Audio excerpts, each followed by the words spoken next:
Bismillahirrahmanirrahim. Apakah ada hari yang paling utama untuk melaksanakan sholat taubat, Ustaz, antara Senin atau Ahad?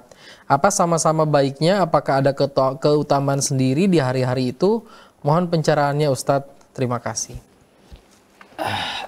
Sholat taubat itu istilah satu sholat yang dilakukan untuk bertaubat kepada Allah Subhanahu wa Ta'ala dari dosa-dosa yang besar.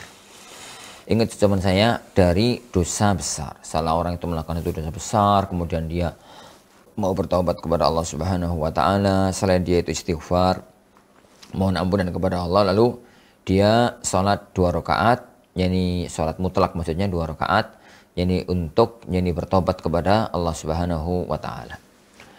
Status dari sholat taubat ini dipermasalahkan berkaitan dengan hadisnya. Apakah hadis tentang sholat taubat itu sahih ataukah tidak. Lepas dari masalah status dari hadis tersebut, maka apabila kita menyatakan sebagaimana ucapan atau sebagaimana perkataan sebagian ahli ilmi tentang masalah sholat taubah, maka ini tidak ada, setahu saya ya, setahu ana wallahu alam, tidak ada pilihan hari-hari tertentu.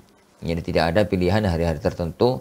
Yang penting orang itu, yani pada waktu dia itu benar-benar bertobat kepada Allah Subhanahu wa Ta'ala, dia menghadap kepada Allah Subhanahu wa Ta'ala, menghadap kepada Allah Subhanahu wa Ta'ala dengan melakukan salat mutlak, gitu ya, 2 rakaat atau lebih, kemudian dia mohon kepada Allah ampunan, istighfar, bertaubat, taubatan nasuha, dijalani syarat-syaratnya, menyesal atas perbuatan masa lalu, tekad tidak akan melakukan yani perbuatan semacam itu pada waktu yang akan datang, dan dia nekat atau dia itu tekad akan mengganti amal-amal kejelekannya dengan amal-amal yang baik. Dan kalau itu berkaitan dengan hak adami, maka berusaha untuk mengembalikan hak adami tersebut kepada orang yang berhak. Semacam itu. Adapun kalau hari tertentu, waktu tertentu, jam tertentu, wallahu alam, ana tidak mengetahui adanya dalil yang berkaitan dengan masalah itu.